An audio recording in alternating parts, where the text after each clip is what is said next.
Well, hello and welcome everyone. I think what I want to do first is just a quick check-in, see how the week has been going. I know I gave a couple of exercises last week this time, and wanted to find out how that's going, how the Mm. exercises are going. Yeah, Um, yeah, nice. yeah, we tried to meet. Well, we did meet up on one day last week. Came up with a few interesting examples. One of them was, and it's something that I think we'll probably all relate to, and that is when you get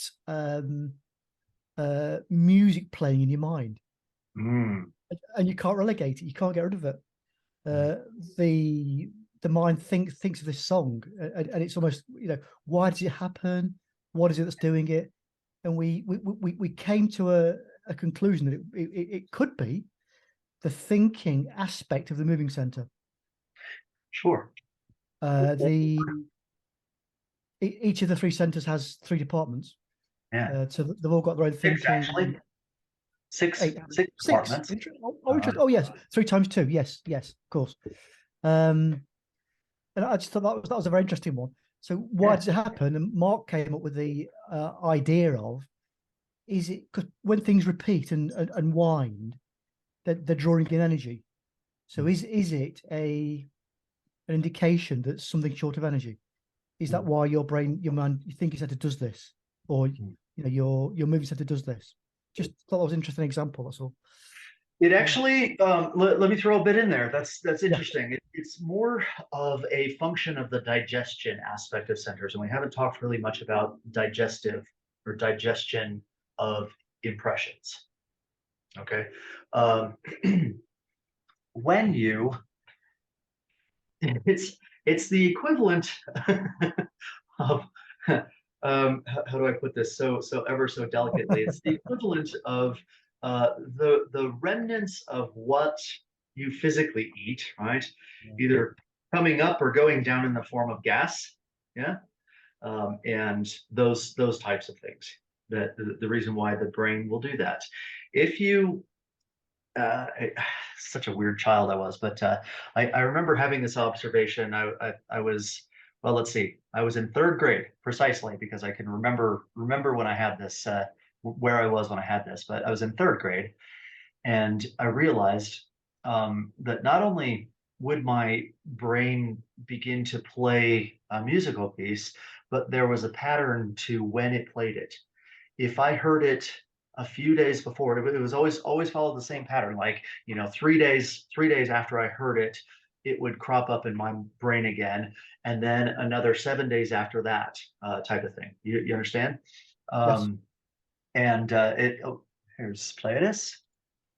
Um, yeah, and you should map this out for yourself because it's different for every person, but it has to do with the way that the thinking center digests impressions. All right, you'll also kick them out in your dreams, but a musical ensemble, a musical piece is an impression. Now, sometimes, depending on which center the musical piece is written against, it will come out of the moving part of the emotional center. All right. You won't necessarily recognize it as music, but you will sense that you have a different kind of emotion going on, right? Because of the music, if you can tie it back in. So well done. Yeah, well done. This is good to be able to categorize and classify those kinds Yeah. of things. Yeah. And I think we found the moving center probably the easiest one to relate to. Yeah. Yeah. So the emotional, sorry, the yeah, so the moving part of the emotional center can get a bit complicated. It can.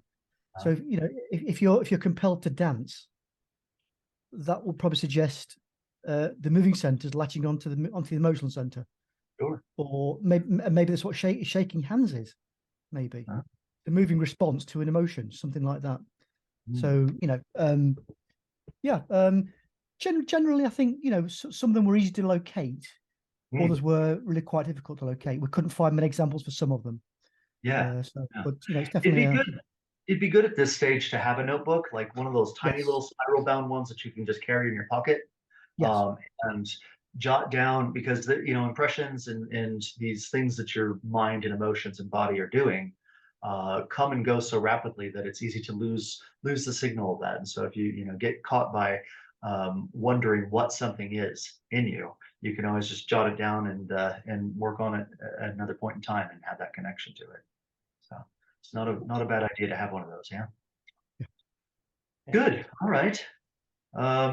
Anyone else want to talk a bit about the experience over the week? Pierce, just digging into what Knight was saying. So this is you had a theory or a pattern behind what is. So I heard remnants of something, but I would love to hear a little bit more elaboration of where that. I know I should describe it myself, but a little bit of a shining a light on what do you think this is would be useful. A little bit more. Okay, so are you talking about my own experience that I was saying?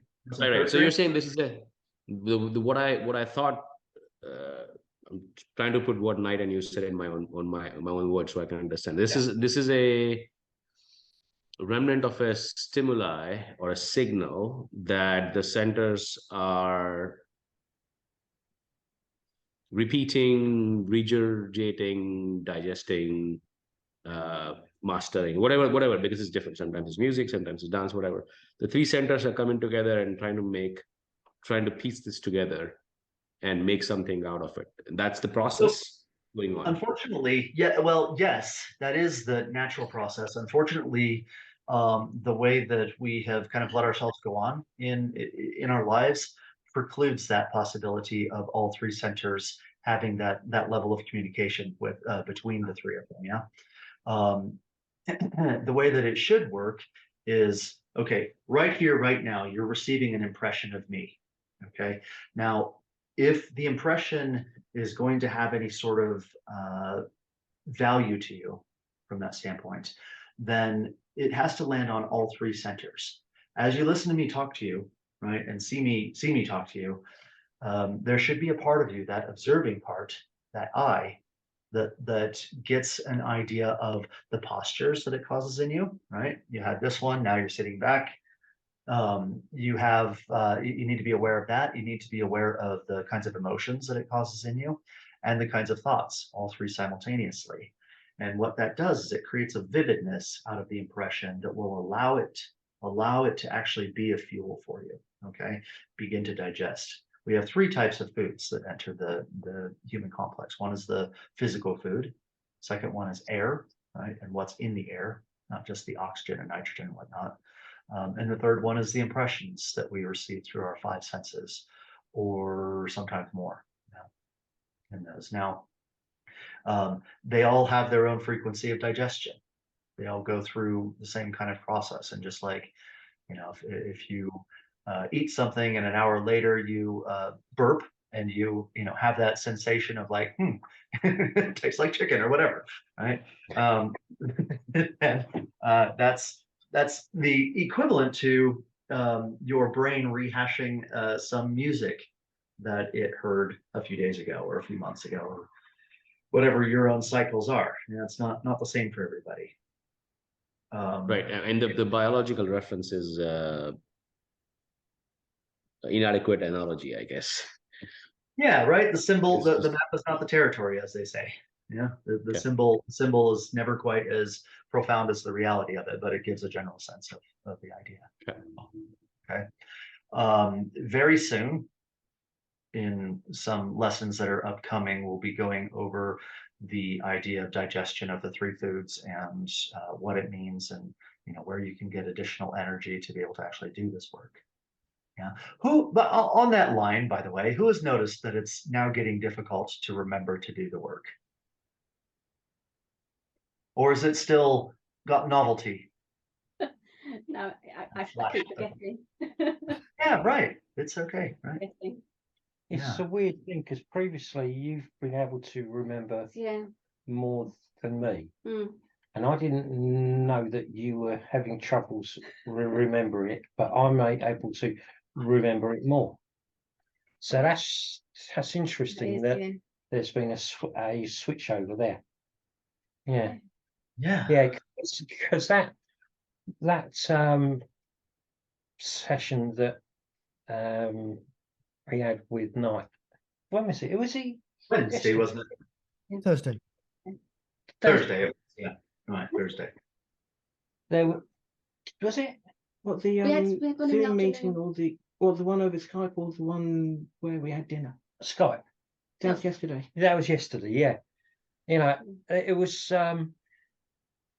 What we found was that to begin with, it was really hard to break down and to put in what goes into which column. Mhm. But as we got into it, it I wouldn't say it became easy, but it became easier. Yes. Yeah, like anything, right? Just with a bit of practice. Yeah. But the problem is, it does also get difficult because it takes energy, and it takes energy that we generally don't have available. You see, this is why it's important to do the exercise of, for example, self-remembering, because it gives you more energy, gives you the energy that you don't have in order to be able to do it, to be able to do this work. You know, an analogy that I've drawn many times is that most people go on like a bathtub, right? You could kind of get filled up when you're born, a bathtub, and uh, then you hit a certain age and someone opens up the drain, right? But there's still water kind of coming into it, but the drain is this big and the water spout's this big, you see. And so eventually, you know, it gets to the point where you're so depleted that the only water that you have in the bathtub is just what's splashing down and immediately draining out, right? And so it doesn't give you much of a reserve to be able to do a work like this. This is why things like having consciousness in the breathing, right, that I alluded to last week, of being able to follow that breath down into the area of your eye, that is one form of food, and we don't really talk about that or haven't much, but it's extremely important, as well as being able to register where these impressions fall on you as you receive them. It's all forms of digestion. Yeah, you understand? I mean, nature takes care of breathing for you. It does not take care of impressions for you. Okay. You're driven to eat food, physical food, right? Nature, generally speaking, insists upon it. Okay. You have some control, but generally speaking, nature insists that you do that. Nature is even more insistent upon your breathing, and it will take you out of the picture completely and put you back into service of, you know, if you try to hold your breath until you pass out, it'll knock you out, it'll make you go unconscious and put you back into service to the planet.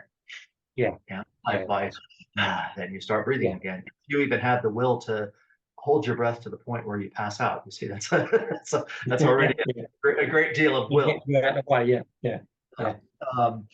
But that's as far as she goes. She offers impressions, right? All of the sights and sounds and smells and tactile sensations and, you know, all of these things, tastes and whatnot around you. She offers those, but the human receives them completely passively. All right. And so this is this kind of state of awareness of being asleep. Part of the process of waking up is to actively receive life, is to actively be a participant in the fact of your own existence. And that, one of the key features or benefits that does is it closes the size of the drain so that you can then fill up the tub again, which is what's required, you know, to be able to do some of this work. You really can't get an astral body if you can't hold the content long enough to do so. No, that makes sense.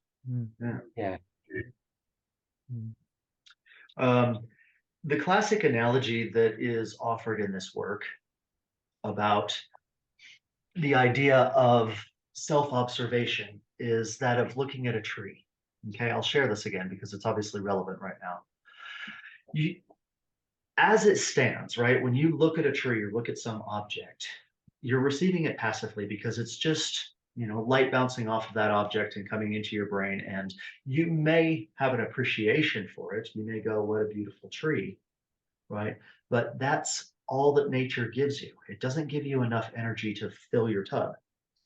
The trick is to cause a separation in yourself. So here's the self. Here is the I of you, okay? That thing that lives in the center, the I of you, creates a double impression. The I of you watches you and gets an impression of you, while you, the personality of you, watches the tree, okay? And so instead of receiving just a single impression of there's a tree, you're actually doubling up. It's kind of like a trick, trick of consciousness that you can do, where you get twice the impression for the price of one. Now, if you're able to do that and hold that state of the observer observing the self observing something, then whatever you do in that, you keep. That's the energy that you get to keep for you. The rest really goes to the service of the planet herself, for the most part, anyway. So there's three things in the picture there, Pierce.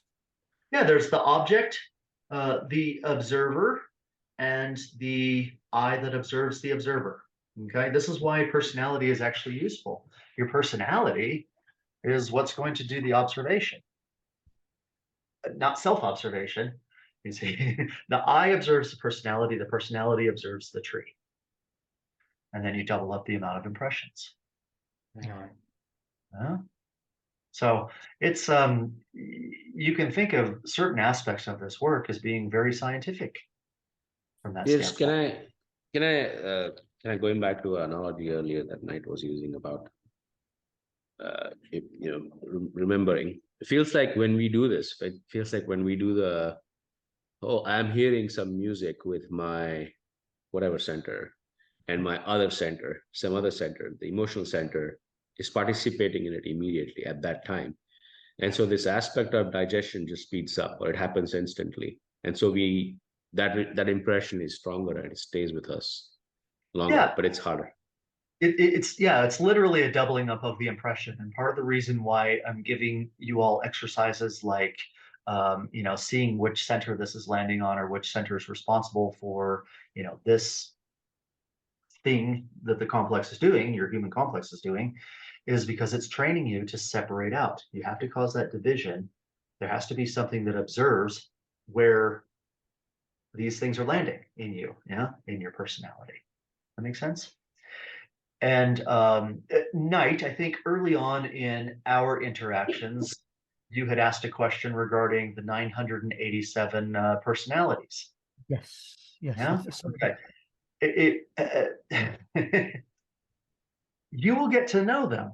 You will get to know your 987 personalities.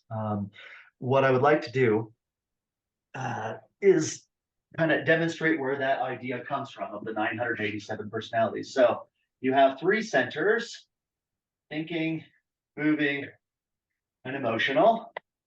Okay. And they all have 6 parts, 3 in the positive vector and 3 in the negative vector. Okay. Now, very, very seldom, it does happen, but very seldom do you have an impression land only in one part. It can happen though. All right. It can happen. Usually it will land in 2, right? You got a positive part in this one, a negative part of this subpart in this one, or even sometimes it lands in all 3, but not necessarily in the same place. Okay, this is where the 987 personalities comes in, because every possible combination, being single, double, or triple, in all different combinations of these 18 areas of oneself, dictates what personality is playing I at that point in time. Okay, and mathematically there happens to be 987. Do the math of that. So there, mystery solved. Right? Now, did anyone else work that out? Because I think back whenever we were doing this work before, I had proposed it as a riddle. Huh? You need a good maths teacher at this point, Pierce. I suppose that's so. You. That's you, not. I'll get on the test this week. Okay. Yeah, right. Are you a math guy? I retired in September, having Right. taught high school maths for, sorry, America math for Yeah. 20 Okay. years. 20 years, yeah. Yeah. Wonderful. Yeah. I'll get onto that. Good. Then you can keep me honest. Okay. Are you saying then that one appearing in each of the circles, the total number of combinations of that is 987? Yeah. All right. Okay. If it lands on 1, 2, or 3, you see. So this is where the math gets complex. 1 or 2 or 3. Okay. 1, 2, or 3 out of 18. Yeah. Right. I'll get onto that. I mean, you may come back next week and say, no, Pierce, there's actually 4,800 and something combinations, and I'll accept it from a math teacher. But the point of it is that we're incredibly complex, and the Bible verse that says we are legion, right? Talking about the man possessed. I think that's actually everybody. Everyone is legion. Everyone has so many different aspects to their personality. Now, there have been some psychologists, I can't recall his name, but back in the 50s, a psychologist came pretty close to this idea. I think he identified 650-ish personality types. So it's not just in this work, this idea of being a great deal of clutter, if you want to put it that way. Now, that's all well and good. Right? That is the personality that we deal with, and yet it is possible to reduce that number. I mean, imagine how much more intact you would feel even if you took that 987 personalities and reduced them by half. That in and of itself would feel like a tremendous step forward in one's personal development journey. Yeah. And that goes back to the idea of fusion that we had talked about before. Fusion of those iron filings, or yeah. I don't know if I like that analogy as much as the sulfur and iron one. You know that analogy, sulfur and iron? When you have a mechanical mixture, right? You have a test tube or some sort of beaker or whatever, and you put sulfur and iron in it, you can shake it up and they become mechanically mixed. Smell it, it smells like sulfur. Take a magnet to the side of it and the iron filings will be attracted to it and the sulfur won't. All right, so it's not really something new. It's just a mechanical mixture. However, when you add heat to it, then something happens. It creates this iron sulfide, iron sulfide, I think is what it is, ferrous sulfide, whatever. But it creates a new chemical in it. And when you smell it, after it's done fusing, it doesn't have a sulfury smell. And if you take a magnet to it, it is no longer attracted by a magnet. You see, it becomes something else entirely. It's another analogy of the kind of work that we do, right? Where we take these bits of personality and we fuse them into something greater that we can actually work with in a different way. That doesn't necessarily have the features and qualities, even though it's based on the original elements that went into it. There's this big misconception, I suppose, in the work that one of the goals or tasks is to completely get rid of our personality. It's not the case. What you do is you transform it into something else, something that is more you than you can probably imagine right now, more in line with the design of what you are meant to be. And you won't smell like sulfur and you won't be attracted to magnets if you follow the analogy, but it'll still be composed of the elements of your personality that were there to begin with. Yeah. Your essence. Yeah. Right. And I guess this brings us to the idea of our continuity. What holds because if you take someone off the street and say, excuse me a minute, come here, I want to tell you something. You have 987 personalities. They're probably not going to believe you, because it takes a tremendous amount of self-observation and working with these types of things to begin to bridge that gap of like, oh yeah, I guess, from moment to moment, I am kind of a different person. There are essentially three things that allows a person to feel that way. Not, I'm saying that it's not true, but it's three things that allows a person to feel that way. The first is their name, right? You have Pierce, you have Knight, you have Mark. Okay, I'm gonna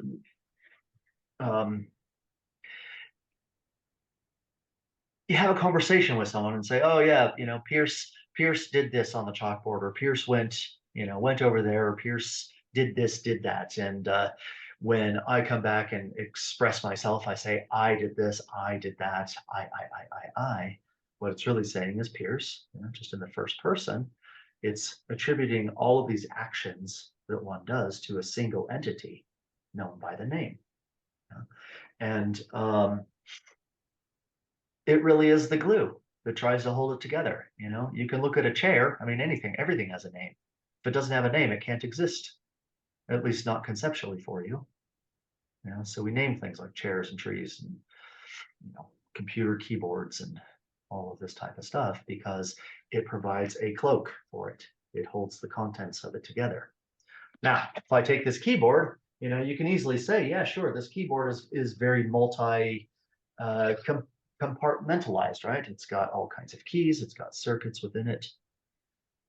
It's made of plastic and whatever else. It's got a couple batteries, all of these types of things. You can easily look at something like a keyboard and realize that it has a bunch of constituent parts.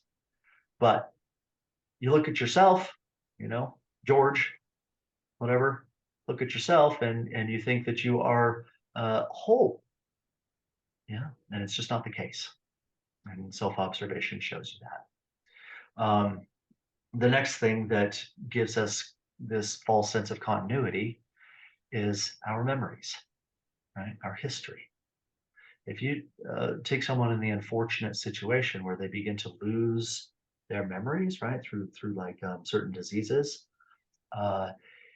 it robs them of something so very important, right? That they consider their identity if they can't remember. I mean, like what's the show? The Born Identity, right? He wakes up from some tragic accident or whatever and can't remember who the heck he is, but he's got all of these skills and abilities. Yeah, I mean, imagine how scary it would be to wake up one day and not have your memories, not know who you are, and even worse, not even to know what your name is. You see how shaky that would feel. It's Hancock. Huh? Hancock. Yeah, right. I mean, we write movies and such about such a tragic thing, don't we? Yeah, because it hits home to every person. I mean, who would volunteer? Hey, Mark, can I take all your memories from you? You can have some of them. Yes, right. You can have the rubbish ones, but leave the good parts. Yeah, please. Yeah. And who knows what the third? I said that there are three things that kind of add continuity to our fictitious existence. The first is the name. The second is our history or our memories. And what's the third? What do you reckon? What's the first thing that comes to me?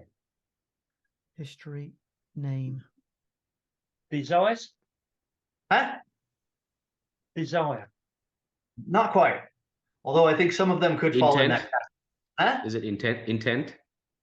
Or will? Intent is a myth until you're unified, yeah? You can't help it. It's the lies we tell ourselves. Well, okay. I mean, there's two types, right? There's the lies we tell each other, and then there's the lies that we tell ourselves. And lies are basically there to make things more palatable. Yeah. When you begin the process of self-observation, especially if you catch yourself in a mood, yeah, in an angry mood or a sarcastic mood or whatever the case is, once you catch yourself in one of those, and you look at it and go, holy shit, am I really like that? Yeah, you have to answer in the affirmative, right? You have to go, actually, yeah, I do that. You know, people do this all the time to themselves. In science, or in psychology, I should say, there's a term for it. It's called cognitive dissonance. Yeah. I'll give you an example. Let's take the example of a thief who works at a gas station. Okay, he's the teller, the attendant, or at a grocery store or some store. Okay, it doesn't matter what kind. He's the attendant, and he every now and then steals 10 quid or $10, depending on which country you're in, from the till, yeah, and pockets it and takes it home. He's a thief, isn't he? And yet, for most people, they will justify it. They will go into this kind of cognitive dissonance related self-justification and say, well, you know, my boss makes me work overtime and doesn't pay me enough anyway, right? So I'm not really a thief. I'm, you know, just getting what's mine, getting what's my due, yeah, what's due to me. And the reason why this is dishonest with the self is because they hold this impression that they are fundamentally good. It's very difficult to get a person, you know, to think otherwise. Most healthy people have a I am fundamentally good, you know. And then on the other side of their triangle in this thing, they also say I steal, right? And then they go, yeah, but. And remember where yabbits live? Yeah. Yabbits live in the woods, don't they? It's a joke, okay? Yeah, but, yeah, but, yeah, but, okay? This is that cognitive dissonance that happens, and it's called lying to yourself. It really is. If that checkout person was on a serious personal development journey, they don't necessarily need to go and tell their boss, hey, you know, listen, I've been stealing from you, right? It's not required to be honest with everyone else, depending on, you know, like it might really mess up his life to do that. But what he can do, yeah, sure, hang on, okay? I got you, Sachin. But he definitely needs to look at himself and say, yeah, I'm a thief, and thieving isn't fundamentally good, right? And so now I need to reevaluate what I really am. And that's going to cause a lot of friction inside the self, you know, to be able to question these fundamental truths that we hold to be self-evident. Would the friction not be worse if a person's trying to justify continue being a thief, as opposed to recognizing that that shouldn't have been happening and then taking a position not to do it again? Yeah, if they're on a personal development journey. It's that self-justification. It really depends on how a person approaches it, you see, because if they are doing it from a foundation of wishing to be what it is they think they are, yeah, in other words, we hold that idea of goodness in us and we wish to be what we think we are, then yeah, that's that kind of friction, you know, can help them to stop that behavior and emphasize what it is they think they are. Yeah. I mean, the biggest problem though is that we attribute to ourselves qualities that we don't actually have most of the time. Yes. Yeah. It's that self-deception. Yeah, it's that self-deception. And so a very important phase in this work is to get past that, to begin to actually look at yourself objectively, almost like you're looking at yourself uh, as an alien would look at you. You know, as a scientific alien or a scientist would look at you and go, you know, Pierce does this and Pierce does that. And, you know, this is the nature of this thing, you see? That's how you have to take it. And you have to not be afraid of what it is that you see in the process. All right, I'm going to let Sachin jump in because you put a comment. Yeah. So I have two things. Like first one is, I was going to go first one. Let me go with the other one here, the one that ties into what Mark was saying. I think if you think most people are fundamentally good, right? So if you think that whatever they did, whatever, however they behave, if you think that their natural state of living is good, then why even be ever negative? Like, it's like a very positive mindset says, hey, you know, doesn't matter what, like, this is the Christian thing, was like, hey, if somebody slaps you, just give them the other cheek. Yeah. You have to set boundaries, because otherwise they'll just, you know, stick a knife in you. That's fine. Right. But that's just a philosophical thought. So wondering what everybody thinks about that. This is a little bit deeper, so we don't have to talk about it now. But No, it's good. You're so you're turning it more external and saying, looking others. Yeah. Like, how would I behave with? Yeah. Like, you know, Mark sent me a cartoon for my birthday about blah blah blah blah, something like, Mark's a bad person. No, not really. He's good. He's wishing me happy birthday. That's what one It's expression. an animal video, yeah, about That's an immediate example. I said he meant well. Whether he, you know, however it was expressed, maybe however it was expressed was funny. It's Okay. I'm going to tell you the Muppets, I think.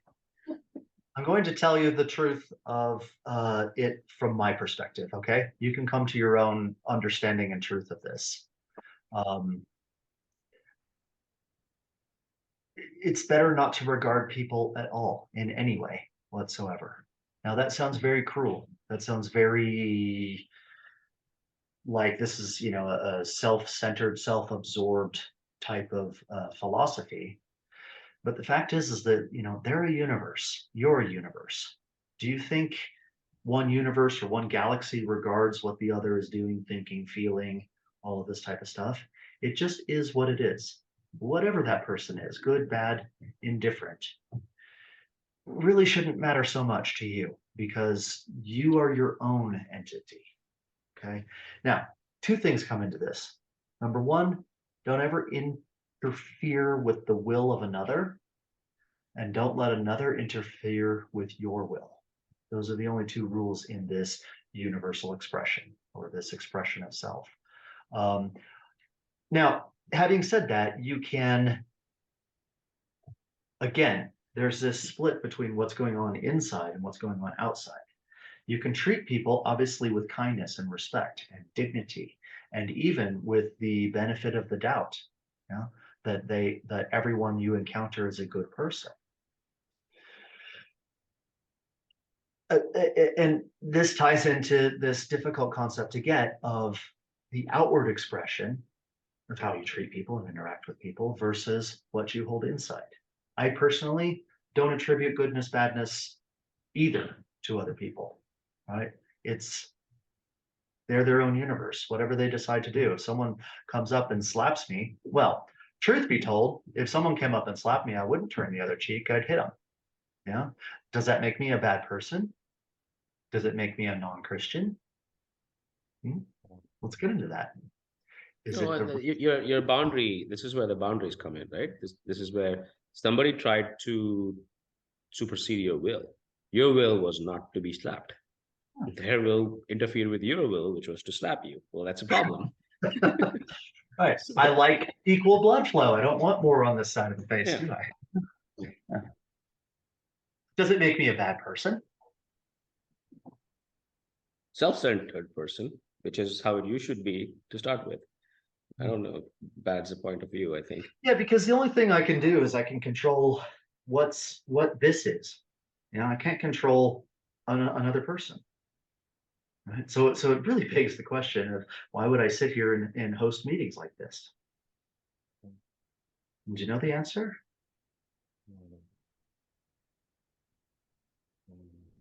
Because I do love each and every one of you and want you to succeed. I genuinely do. This is where you said don't care about the other person. This is where you kind of let into it. It's like, hey, it's really difficult to not care about somebody else. It's not a matter of not caring. Well, especially if they're like Mark and Chana, for example, or Mark and Sam. Like, I mean, there's no way Mark's not going to care about Sam. It's just not possible.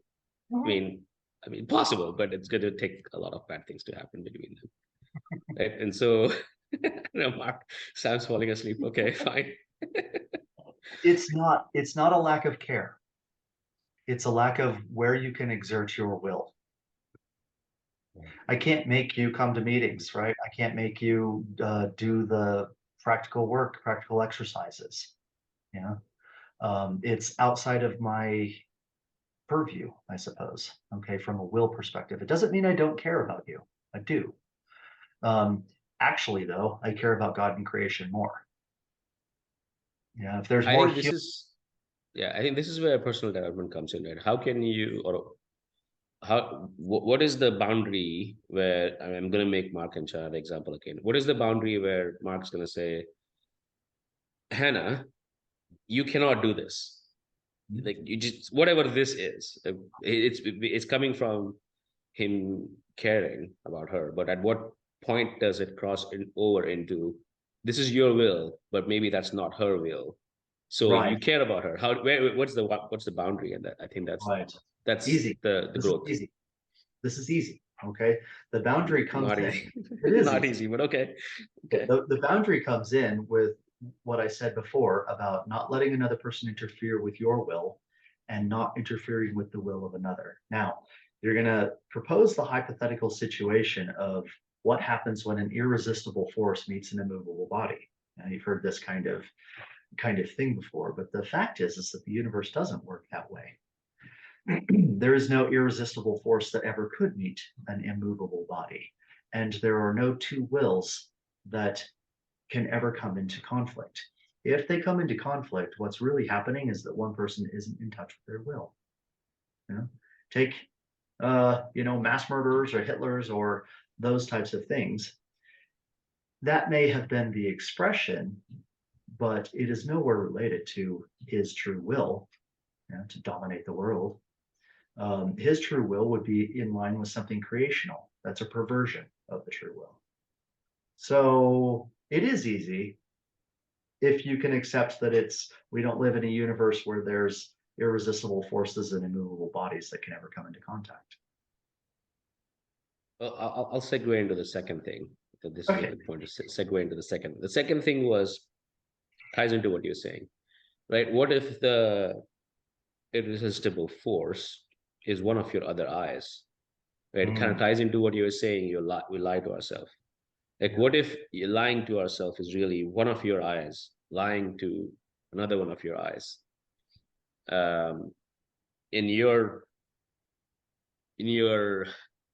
In the box where all your eyes live, that is an irresistible force in the immovable body, because both of them for you are important enough.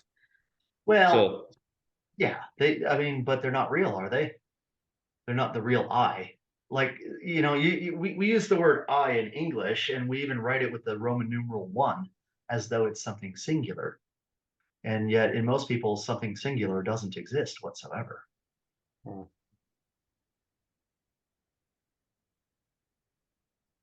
I think there's a lot of work to be done here. So that's all I'm gonna say. This is good. This is good. This is the kind of stretch that these meetings are supposed to be. Yeah, get us thinking in these territories. Yeah, I mean, the whole subject of lying itself, especially when it comes to lying to oneself, is vast. You can literally spend years watching these types of things. What do you think the biggest lie people tell themselves is? Every single person, almost. There are some exceptions.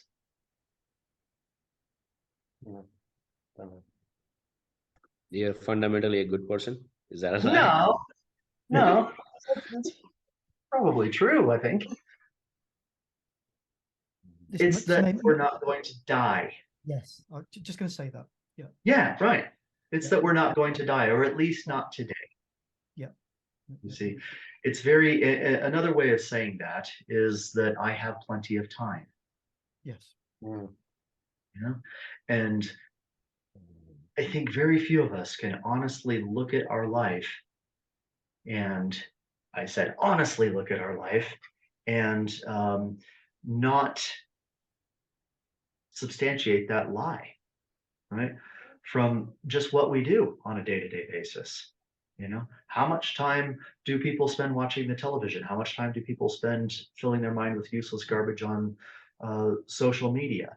How much time do people spend, doing things that has zero value to them, really? If you knew that tomorrow or today is your last day on earth, what would you be doing with your day? Would you be all over Facebook, right? Would you be all over, YouTube watching stupid people do stupid things? Yeah. Or would you be very, very serious about your personal development? Yeah. That's the biggest lie that people tell themselves, is that they have plenty of time. And the truth is that each and every one of us, including me, could die in the next minute, let alone tomorrow.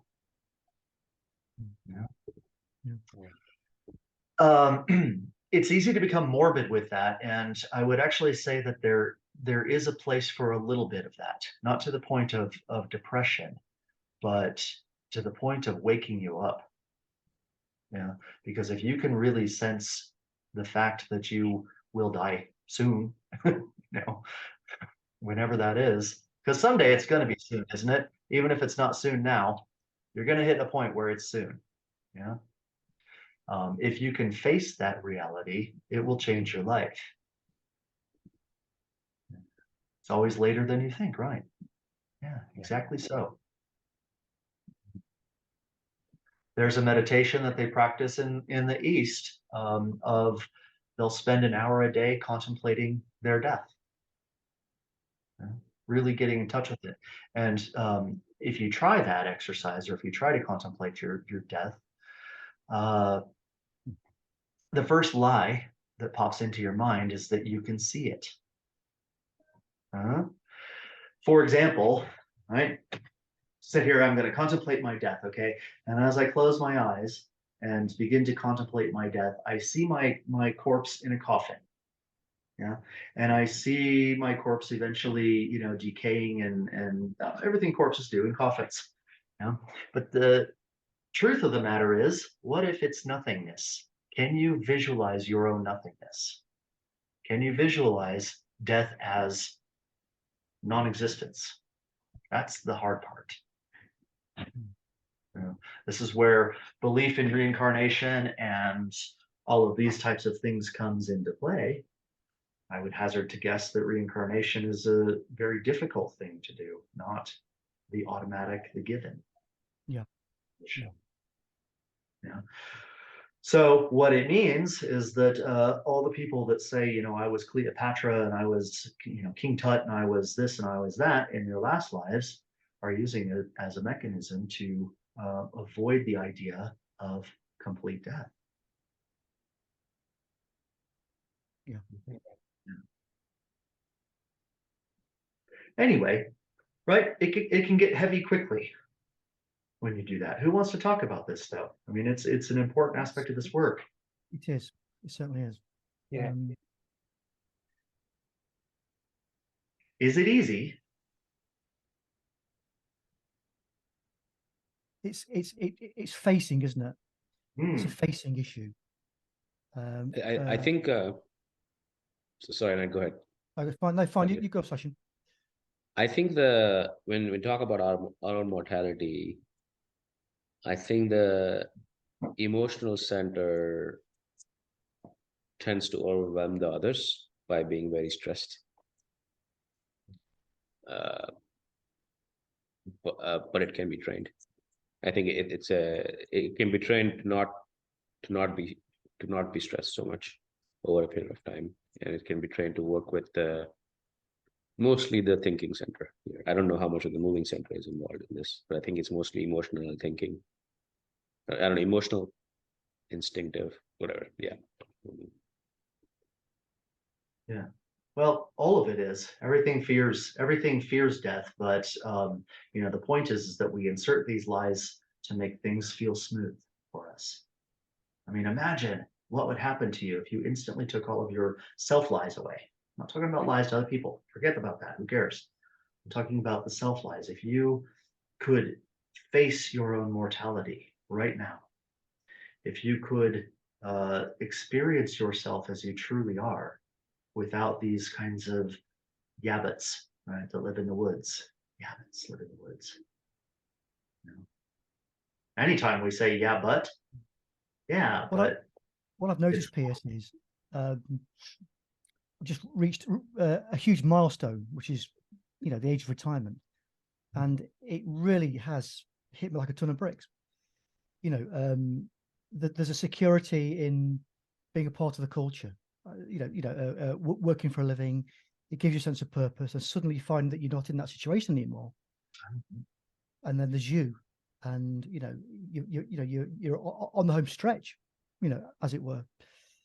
So I've noticed it very powerfully so in the last few months, how how facing this actually is. It's not causing a fear in me so much, because I realize I'm extremely lucky, with the things that I've been given at my disposal. The question is, can I do something with them?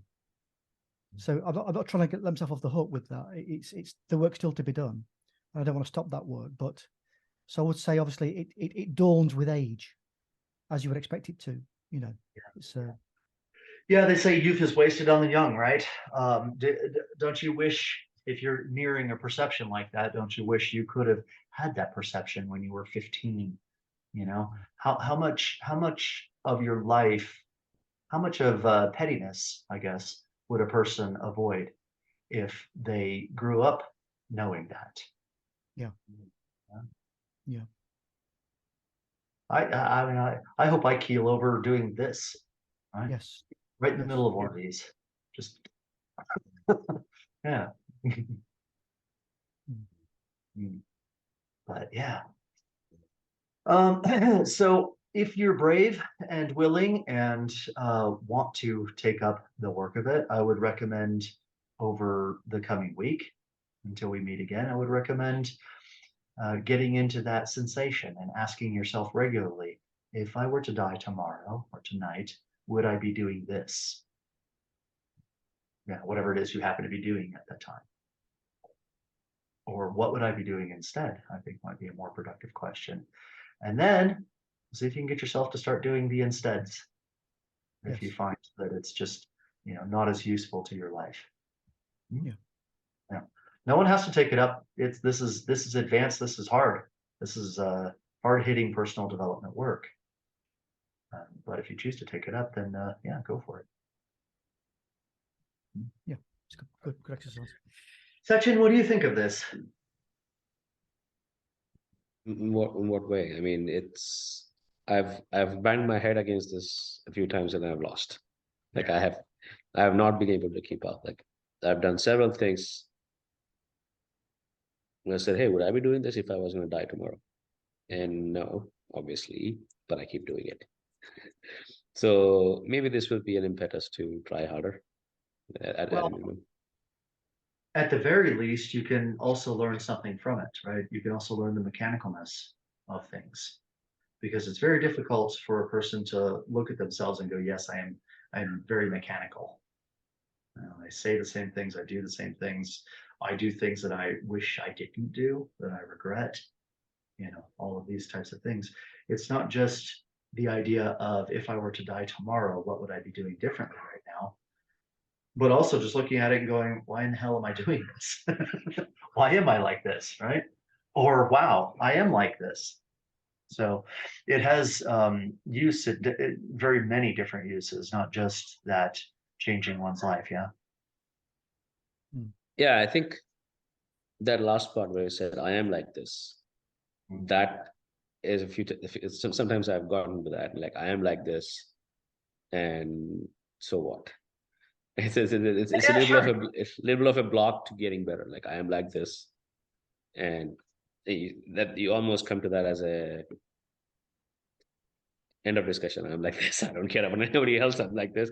I don't want to get better, whatever. And that's, I've run into that a couple of times, and I keep running into it. And I know that's not the right thing to do, but I do keep running into that.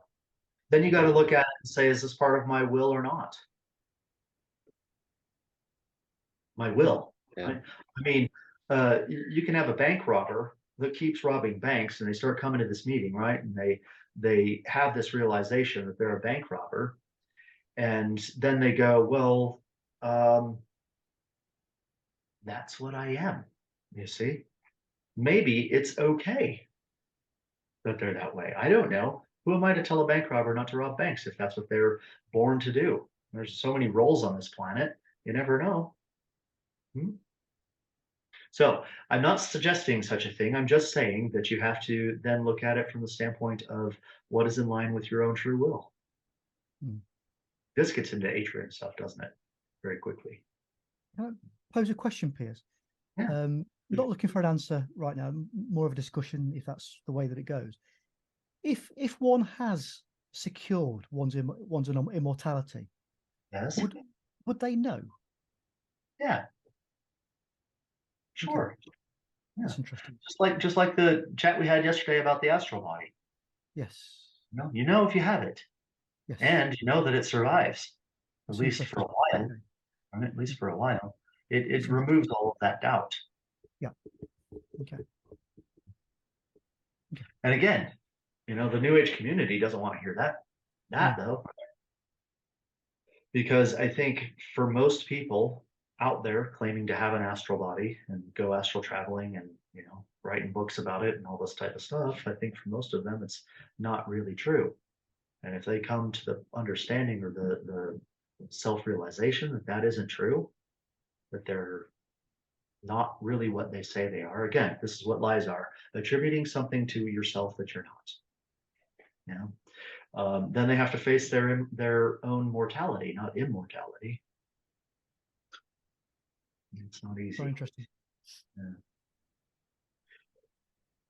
Yeah. Do you agree? I don't know.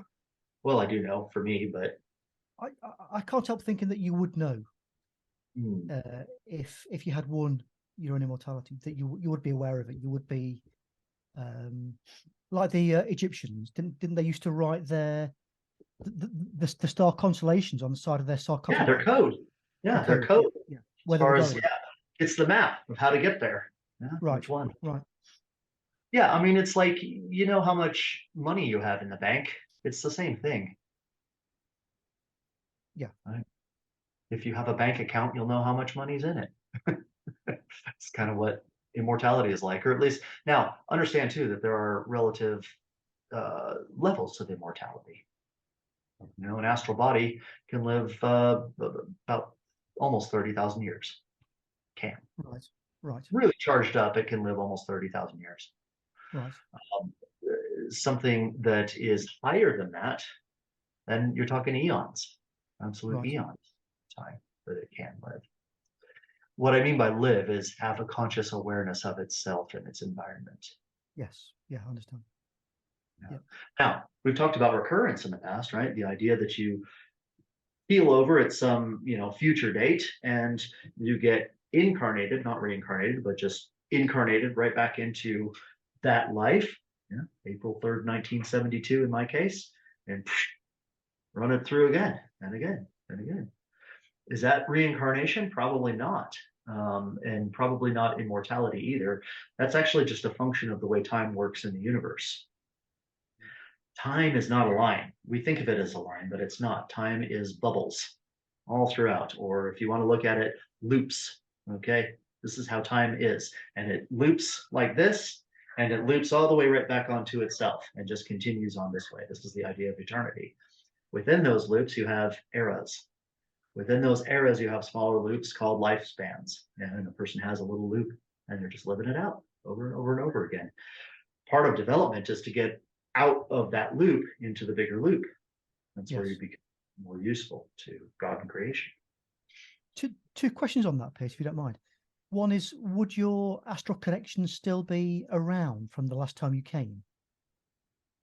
What do you mean by astral connections? Do you have any, like in the astral light? Yeah. So in this particular life, I've done A, B, C, D, E. I've met F, G, H, I, J, K. Would those connections still be live at some point to help to assist you with the next repetition?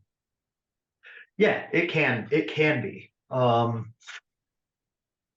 me correct that. I would say generally it actually is. You have tuning forks to the events that have been going on for such a long time in the astral light.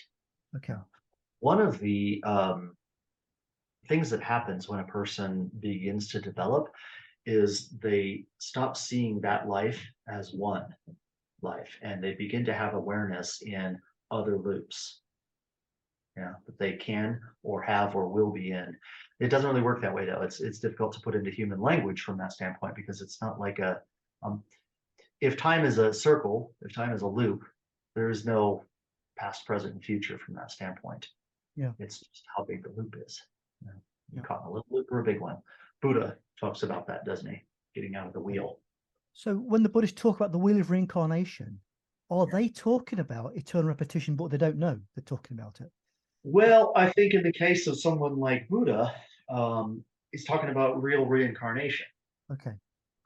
In the case of Buddhists or any isms, they probably found the idea attractive, you know, a million lifetimes ago or 10,000 lifetimes ago, and just kept doing it over and over again.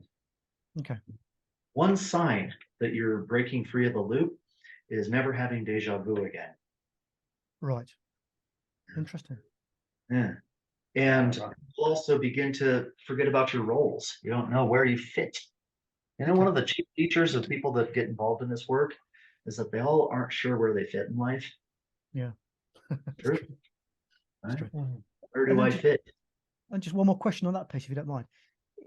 As we're coming up to some major change of epoch, allegedly, does that alter the possibility of recurrence in any way?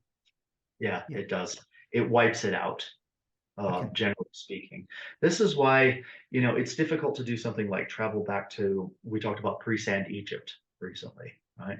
It's difficult to travel back to something like pre-sand Egypt. I mean, astrally, because it doesn't exist in the astral light anymore. It's not there. Interesting. Thank you. Yeah. You can't get to it astrally. You have to have a mental body in order to get to it because the planet wiped out that epoch. It's like, you know, each time I do a new lesson right beforehand, I'll wipe the chalkboard. Sometimes I'll put some things on there in preparation of it, but that's what an epoch is. It's wiping the chalkboard for something new to appear. Yeah. Got it. Thank you. Very interesting. Yeah, and if you're part of the bigger loop, then you can see those epochs, right? Then you can go back to the time of pre-sand Egypt or the time of where there was a universe before this one, potentially.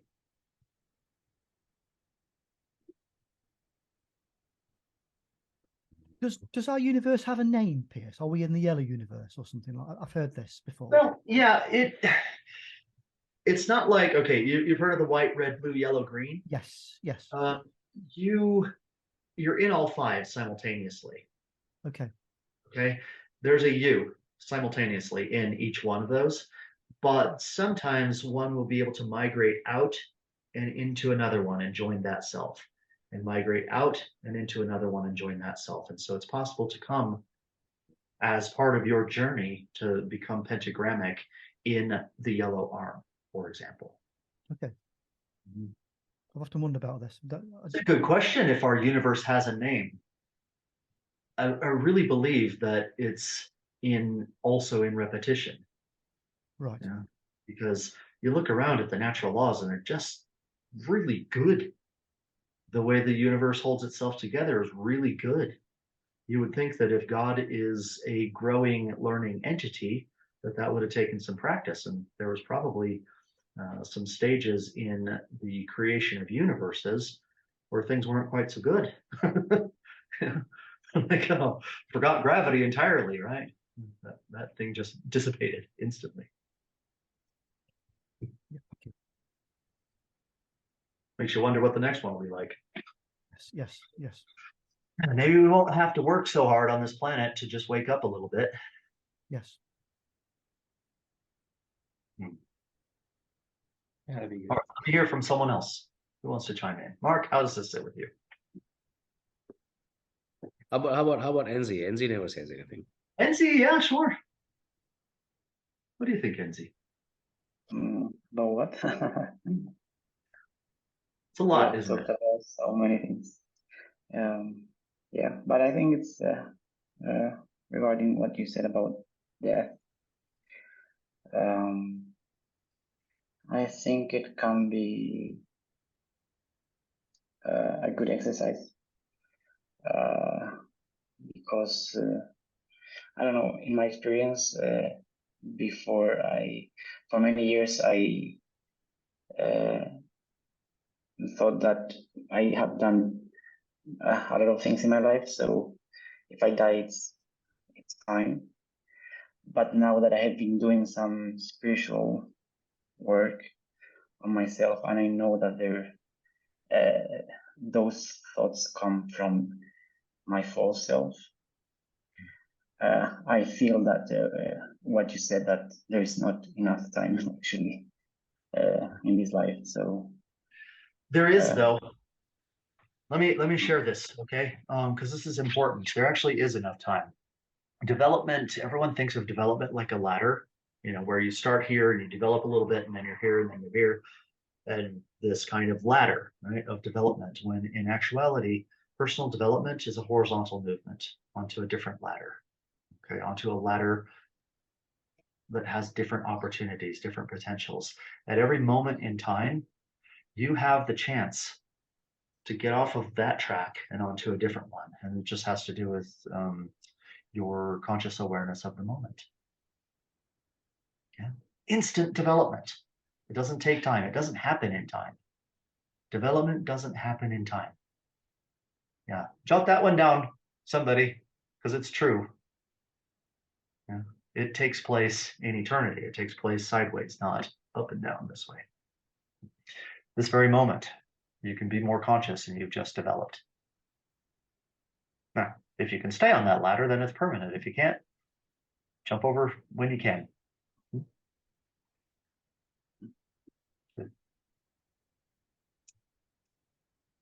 I like that bit. Uh-huh.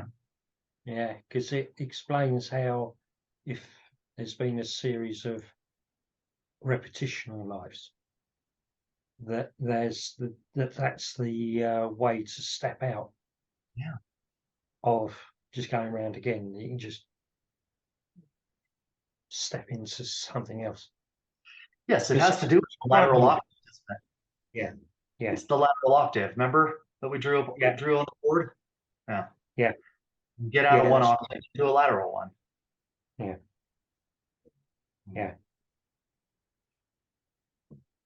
Especially in the thin film of life called thin film called organic life on Earth. It has the possibility of being part of the side octave. In other words, right, you've got Ray and me at the bottom, but then you hit this fa sol la in the lateral octave. That's your escape path to go that way. Here you're just going to be stuck. Ray me, Ray me, Ray me, Ray me, Ray me. That's recurrence, actually. Yeah, because this is big help, because I've been thinking about this repetition. How is that broken? What is it possible to break it? But what's been said today is how that can happen. And so, yeah, something to open up more. Yeah. Good. Yeah, I think that's an important bit that's probably not talked about enough, that development always happens instantly. It doesn't happen. You can look at the physical world of this. A very interesting thing, right? If you have fire, okay, a light or whatever, fire is a really good example of how this happens.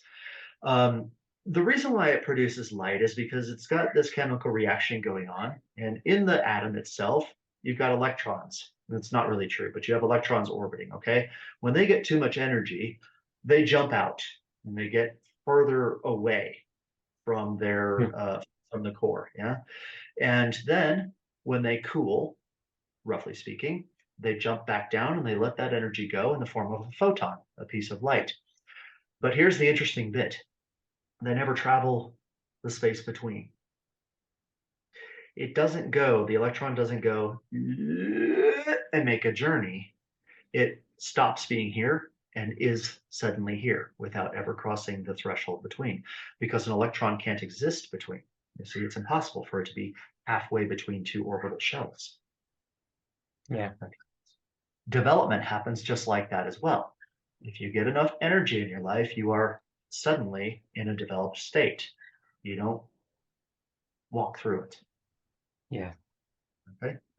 Yeah. And if you forget to feed your inner lives, you drop back down to that state. And you find yourself back in this on this ladder, if you will. Yeah. I think something that's important to put in here is when we're talking about becoming or coming into a developed state, it's not the ultimate developed state. It's just one. Yeah. Yes, in comparison with what was before, that instant before, it's developed, but it's not the ultimate development. It's just one of those constant sidestepping situations and processes. Yeah, absolutely true. Yeah. Yeah, I think the electron analogy is a very good one. Yeah. It gets rid of that notion that you have to do this hard climbing work. Now, all of these exercises that I keep throwing at you are just meant to feed your inner lives so that you can go click into that awareness. And if you can click into that and hold it, then yes, you can call that a developed state. And if you can click higher and hold that, then that's a higher level of development, all the way up to the sun. Yeah. With resonance at universal level at sea, but never higher in planetary form. Yeah. It's good. That's good. Never know what these meetings are going to be. I love it. Yeah. Something I did want to come back on is what Sachin, you were saying earlier on about when to, it's not the correct word, to step in or interfere when there's something not right going on in someone else. It's something that I've been kicking around, and what I came to was that the criteria for stepping in is when what the other person's doing, if that starts to cause a problem, a difficulty, or a harm in someone else. That's the interference, yeah. That's the time to say, no, you can't be, you can't carry on like that. No, so you're saying, so 3 people. So you, let's say, I'm going to make your family example here. Hannah is making Sam do push-ups, and you're like, no, that's hurting Sam. So you're going to tell Hannah not to tell Sam to do push-ups. Is that a good example? I would give more example if there's something that, can I? Yeah, go on. You don't know what I'm going to say. I don't Can you say mind. yeah? Right. If there's a habit or a way that Hannah carries on that is causing problems in the house, genuinely causing problems in the house, rather than it just being an annoyance and it's causing like an allergy in me. It's like, I don't like that. If it's actually a problem, then that's the time to say to her, I'm not putting up with that anymore. I think that's fine. The only thing that I would do is that first and several next times that you bring this up needs to be very soft and very much a, hey, you've crossed a boundary for me. Can we work together so that we recognize the boundary and have you not cross it? So it should start with a question saying, I see this, it's bothering me. What can we do? And just stop. Because if you just say, I'm not putting up with this, then now you are crossing Hannah's boundary because she wants to do something and you're saying you can't do it. So now you're crossing her boundary. So now it's going to be a confrontation. So that's not going to end well. Yeah, that's that is the important thing, is to try to catch it as soon as possible, because it will, I think, hopefully reduce that opportunity for friction. But there is a time. I think you're talking about catching it as soon as possible. It's sometimes not possible to do that. No, because what I because found, you might be gone. You might be gone. You might not notice it. It's been going on for a while. Yeah. So it's not the timing. It's it's important to always have that approach be very Circumstance. soft. Well, no, so that's I keep keying on to this. You're crossing somebody else's boundary by telling them not to do something. That has to be soft. Yeah. If what Hannah was doing would be causing harm in herself and only to herself, then that's when the problem is, do you interfere or not? When it spills over into the family dynamics, then yeah, you're quite right to try to catch it straight away before it becomes too embedded, because what you actually could end up dealing with is not just Hannah doing something in her way, but that there's an interaction that's actually powering something electrical that will then be powering her. So you're not actually just taking on a habit or a way, but you're actually got a battle between something that is feeding off of her and she's feeding off of it. So it goes into all kinds of problems. Right. So you're quite right. Catch it as quick as possible so that doesn't start to build. Yeah. Not that we've ever had these experiences, have we, dear? No, dear. No, dear. No, that's quite right, dear. Yeah. Yeah. But it's also good to get a third person's view on it, because I'm not going to say what it was, but it came to the point about a week or so ago where I was battling against something, and it was actually a battle because it had gone on for too long. And it was a case of picking up the phone and going, "Night, I need a pint. I need to say, you've got to keep this." That's too late.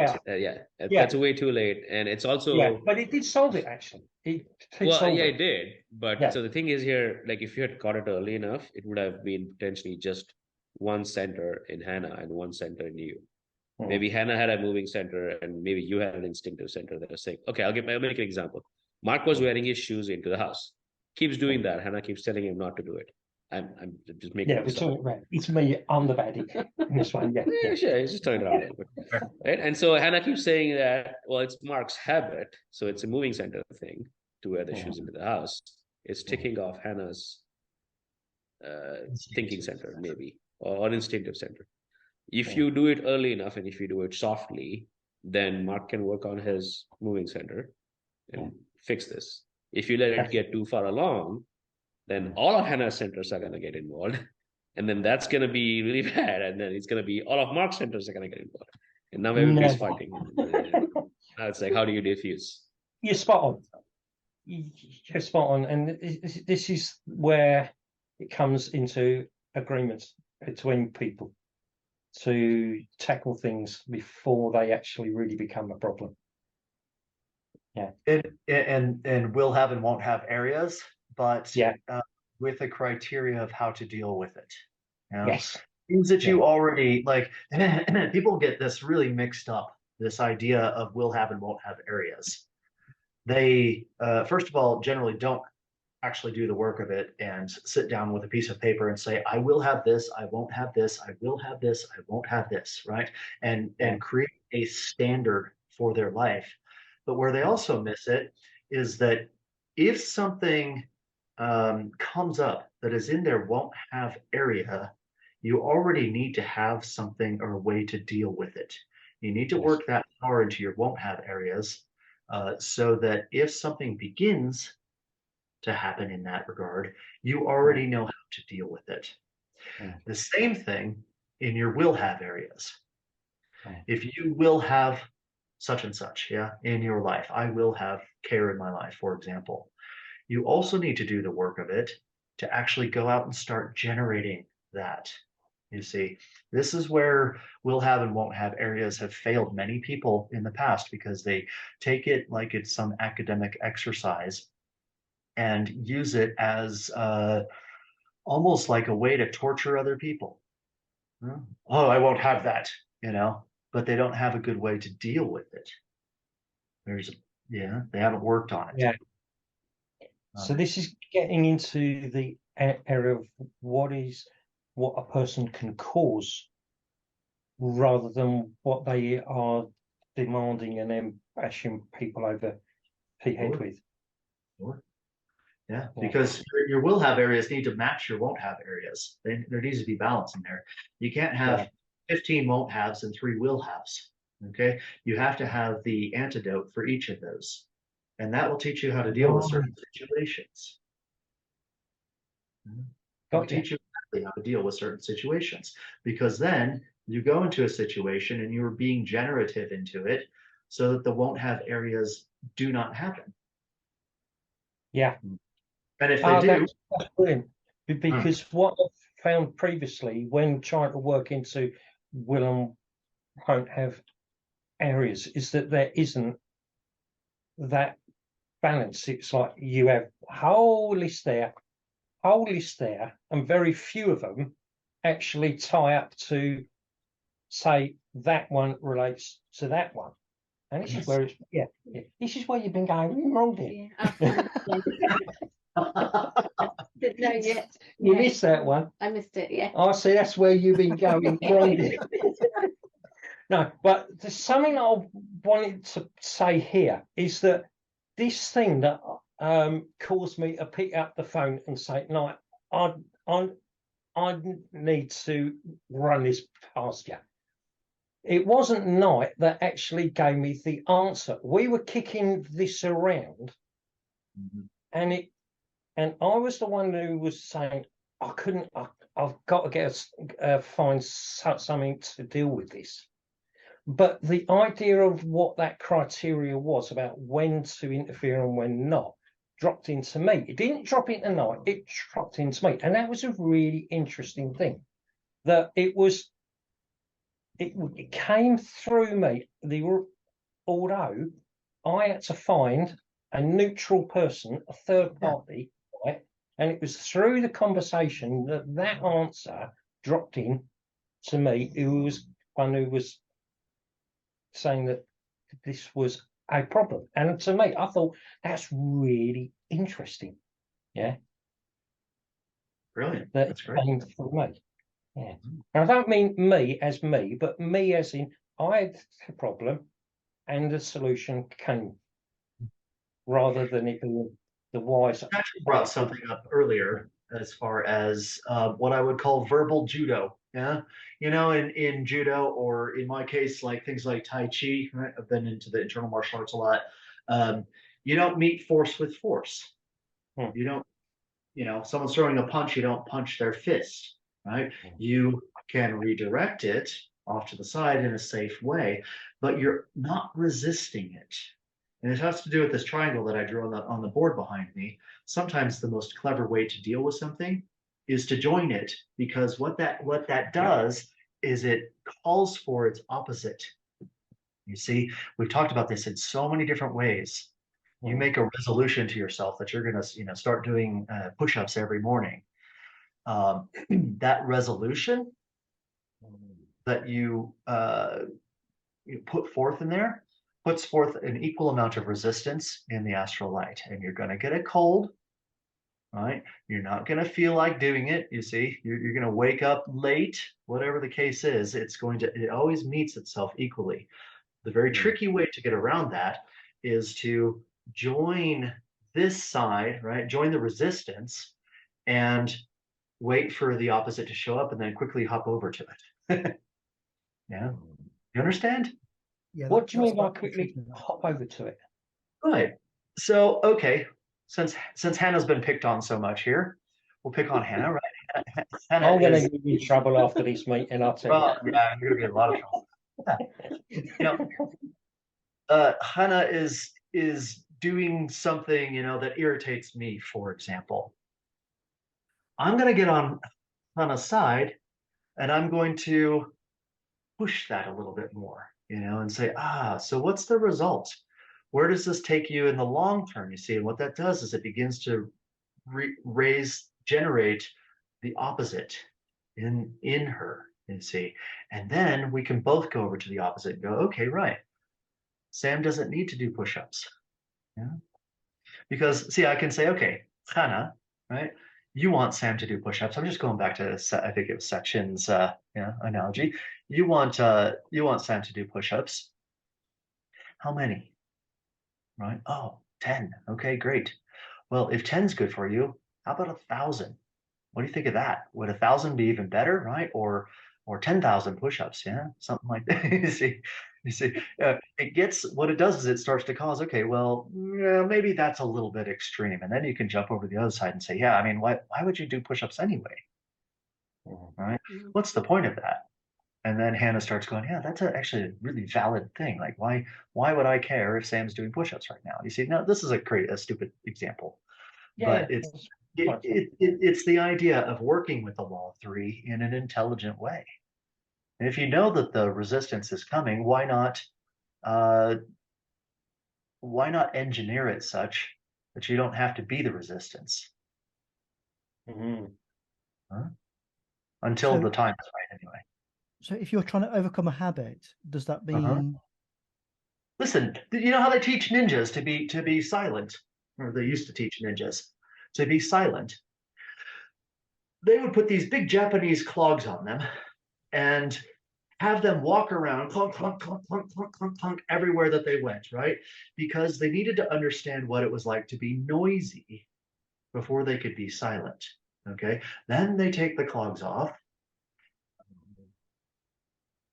You see, and suddenly they have an appreciation for what twigs do under their feet, which boards squeak throughout the ninja dojo, whatever the case is.